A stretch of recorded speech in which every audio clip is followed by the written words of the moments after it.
Hallo miteinander, I'm Geshady6, and this is new Super Marisa Land, Marisa and the 6 Mushrooms.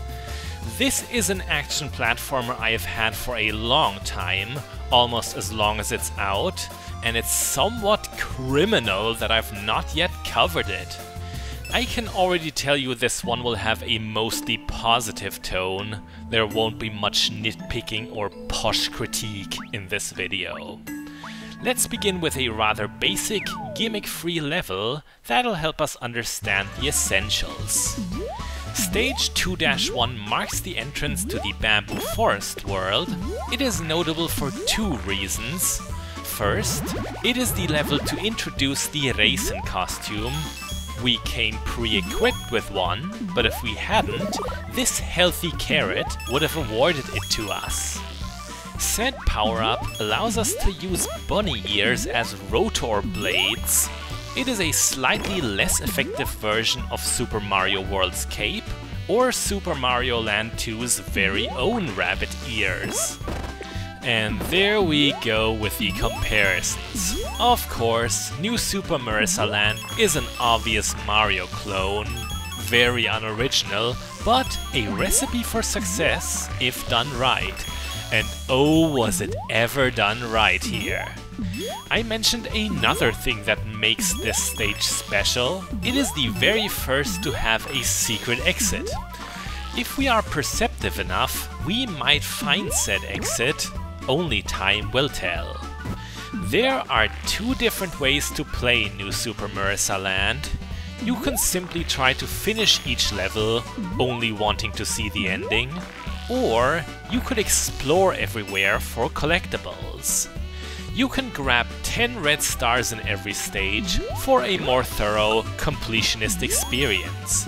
It's a lot of fun to find those secret stars.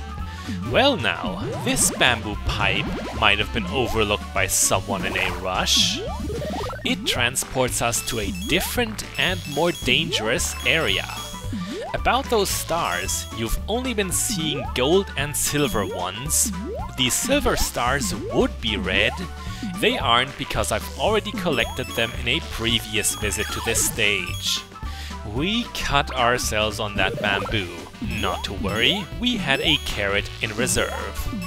One of your 3 buttons is dedicated to launching your reserve item. Just be careful not to throw it down a pit. I did that more often than I would like to admit. Level goals are represented by balloons. A blue one signals the hidden exit. This was an optimal run. We would have gotten all 10 red stars, as well as the less obvious goal. Having the racing costume to reach the pipe was the puzzle. The world map of new Super Marisa Land is pretty big. 55 completed levels it said on my file, and that does not include the post-game. Next, we'll be playing the very impressionable Stage 4-4. Honestly, this is my favorite of all. You'll see why. That's why. Cho Marisa is the equivalent of a Starman. She is invulnerable to enemies, effortlessly crashes through walls, has a great style as a Southern Belle, and comes with free plastic surgery. Either that or we've become Yukari, only cosplaying as Marisa. Stage 4-4 feels more like a bonus level than any other. It can only be reached through the secret exit of 4-3, which means solving a pretty jarring snowball rolling puzzle. The reward is the undisputed best place to farm lives, so many lives, as this is one big Starman marathon. You have to reach the next power-up before Cho Marisa reverts. All that said, it's actually really difficult to survive. This is a very hard level, yet it's not frustrating. If you die near the end, you'll have a net gain of several lives. There are no checkpoints in new Super Marisa Land. Instead, levels are very brief. They never feel too punishing out of length alone. None go on unreasonably long. The philosophy here was short and deadly. There are two special factors that make this Starman run challenging. First, World 4 is the frozen netherworld, ice physics artwork. Gaining traction and slowing down are both more difficult. Secondly, the time limit is a puny 150 fast seconds. The clock is ticking. You're not allowed to ignore Cho Marisa and take it slow and steadily. You're also doomed if she runs out halfway. Cho Marisa is the most amusing power-up to me, but this game never gets lazy when it comes to items. Some transformations I didn't include are the Tenchi costume. It lets you create helpful little keystone platforms. There's also the UFO that lets you fly freely for a while and has a laser cannon. Let's choose another gimmick level. Stage 5-1 introduces a power-up that I should not call so. Anti-power-up would be better. It is the Yukuri Shroom. As a Yukuri, pressing down on a slope causes you to roll. You'll go much faster than you would like to. You can kind of stop somehow. To be honest, I don't quite understand the controls during this transformation. While rolling, you'll defeat enemies, and you are also immune to those geezers. I still call this an anti-power-up, because Yukuri Marisa will die in a single hit. It will also be discarded for Tiny Marisa after a stage, no matter what form you had before. There's even a level later where you have to actively avoid Yukuri Shrooms.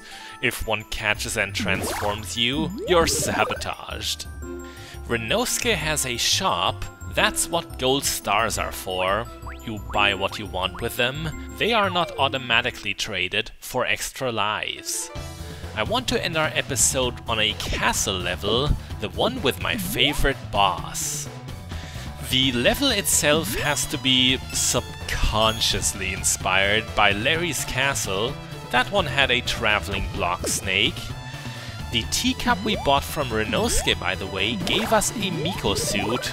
We already put it in reserve for the Reisen costume. Pretending we hadn't, no, it allows you to shoot ricocheting yin-yang orbs. A very special property of those, they will collect stars for you. And yes, even red ones. The gist of this level is quickly described: avoid the ghosts, avoid all the spikes, and never lose your ride. This one platform snake is the only one you will ever get. Before we're running out of video here, I want to say I really dig New Super Marisa Land. It might be my favorite Tasofro title. Why did it take me so long to feature it, and why am I not giving it a full let's play? Well, this game has no small internet presence. Tasofro has to be the most well-known maker of Toho fan games.